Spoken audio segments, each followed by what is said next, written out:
All right, guys. Hello. Happy Wednesday. Um, I am either currently at my doctor's appointment when you're watching this, or I already had it. So, here's to hoping that it's nothing too serious and that I will be back in the classroom as soon as possible. I have been having a wonderful time sitting at home.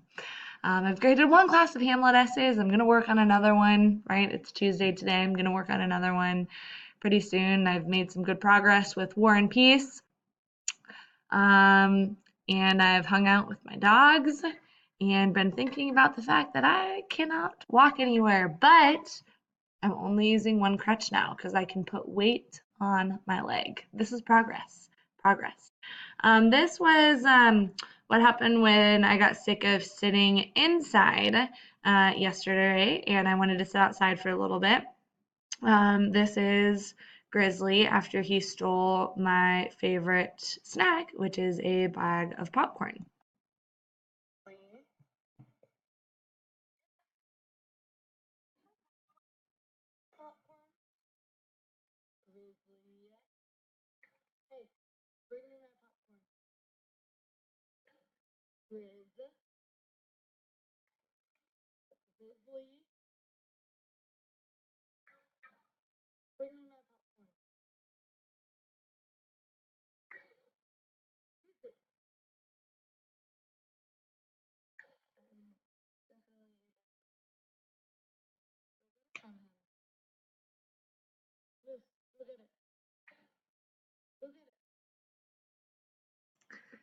Yeah, so I know you guys are super impressed with the quality of my dog training skills. So they listen really, really well to me. I'm super, super proud of them.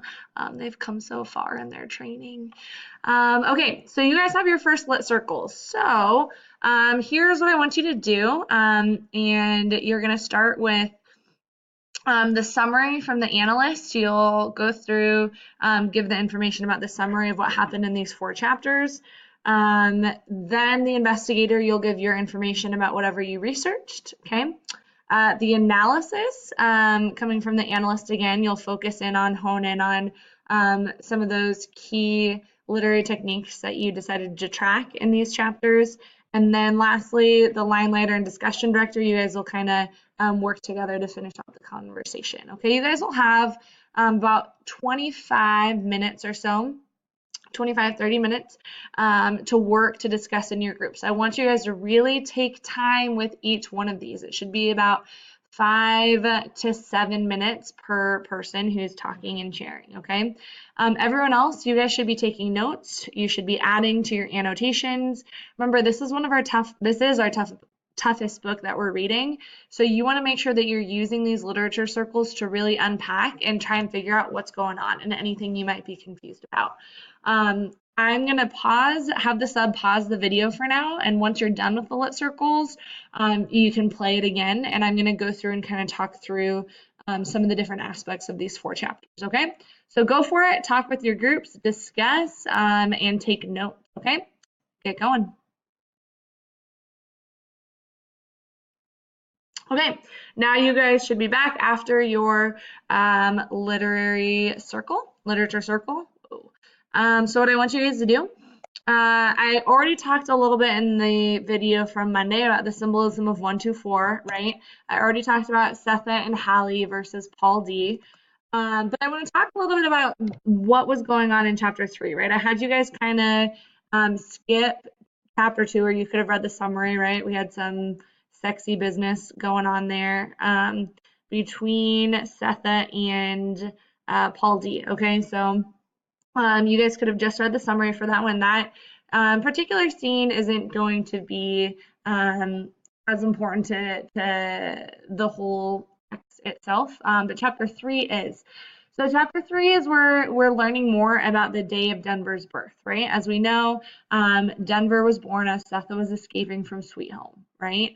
Sethe was pregnant with her, trying to escape. We're getting more and more details of what Sweet Home was like.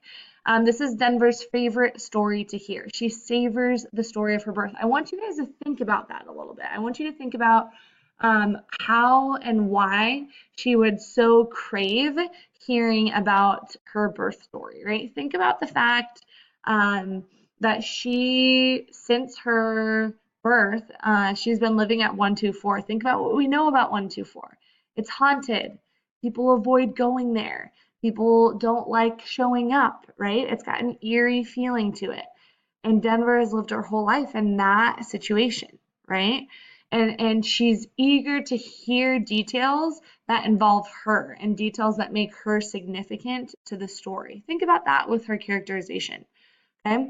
Her thoughts blend in with Setha's voice in retelling the episode. So we kind of hear different parts of the chapter from Denver's voice. We hear different parts from Setha's perspective, right? And it kind of switches back and forth. Obviously, most of what Denver knows, she heard from Setha, right? And we kind of had this odd sense of foreshadowing, but to the past, where we're getting kind of smaller details, but we're not filling in with everything that's going on, right? Paul D asks about jobs, so we're wondering, okay, does that mean he's going to stick around a little bit? Setha kind of alludes to how school teacher tracked her family down in Cincinnati, right? We find out a little bit about school teacher. He was the one who we get little details like school teacher's questions made Sixo go crazy. And we know that he carried around a notebook. And so we're asking ourselves, what was he writing down in those notebooks? What questions was he asking that would so deeply affect someone to cause them to go crazy? And so we learn that school teacher, obviously, we're getting little details. He is not a good person. That's saying it very, very lightly, right? We know that he tracked her family down in Cincinnati, and then she indicates that she spent some time in jail after his visit, and that Denver is with her while she's imprisoned, but we don't know details, right? She's not giving details. And this kind of is going to be important. If you guys look on page 43, kind of near the center of the page, right, this is where Setha starts talking about the idea of rememory, which is going to be one that's crucial to the text, okay, this kind of theme that she's developing. So she says, I was talking about time. It's so hard for me to believe in it. Some things go, pass on, some things just stay. I used to think it was my rememory, some things you forget, other things you never do. But it's not. Places are still there. If a house burns down, it's gone, but the picture of it stays. And not just in my rememory, but out there in the world. What I remember is a picture floating around out there, outside my head. I mean, even if I don't think it, even if I die, the picture of what I did or knew or saw is still out there, right in the place where it happened. And Denver asks, can other people see it? And she says, yes, oh yes, oh yes, yes, yes. Keep going a few lines, right? It's when you bump into a rememory that belongs to someone else. Where I was before I came here, that place is real. It's never going away. Even if the whole farm, every tree and grass blade of it dies, the picture is still there. And what's more, if you go there, you who never was there, if you go there and stand in the place where it was, it will happen again. It will be there for you, waiting for you. So Denver, you can't never go there. Never. Because even though it's all over and done with, it's going to always be there waiting for you. That's how come I had to get my children out, no matter what. Okay, so we have again this idea of rememory, of this kind of unwilling bumping into what happened in the past, right? Which is why Setha explained she had to get her family out of Sweet Home, but also why she's trying to protect Denver from the memory of whatever happened after school teacher came as well, right? She's trying to protect Denver from the reality of that, and that's part of why Denver, right? She hasn't really lived a life of her own. I gotta move because I only have 15 minutes on this video that I'm allowed. Okay, so again with chapter 3, we have bits of information which form an outline of a pattern, and they create enough clarity to elicit suspense in the reader, but we have to remain in tune as Setha and Paul D hold back information, and Denver continues to anticipate some undefined connection with the past. So again, we're given little details. Paul D kind of mentions with Hallie, right? The butter churn. He doesn't give any more details about that, but he alludes to something. We have some different allusions with Setha, right, to the sycamore trees. And so we're getting little details, but we're not given a whole picture quite yet, okay? And okay, so then we look at the symbolism of Denver's room, okay? And it's this green room, right? It's kind of an allusion to the Garden of Eden, right? Like I had said on your bookmarks, it talks about the motif of colors, right? Colors are highly symbolic throughout this text. And so we have the green room here, right? It kind of suggests a religious treatment of the spot where baby Suggs once preached. And if we kind of look at the description, I want you to go back, and I have some questions for you guys to talk about in a minute, but kind of look at some of the different descriptions of, her green room, and how, again, looking at Denver's characterization, how this is adding to her character, how we're understanding her character, why this is so important for her, why this is such a refuge for her and kind of an escape from 124. Okay, why the allusion to the Garden of Eden here? Okay.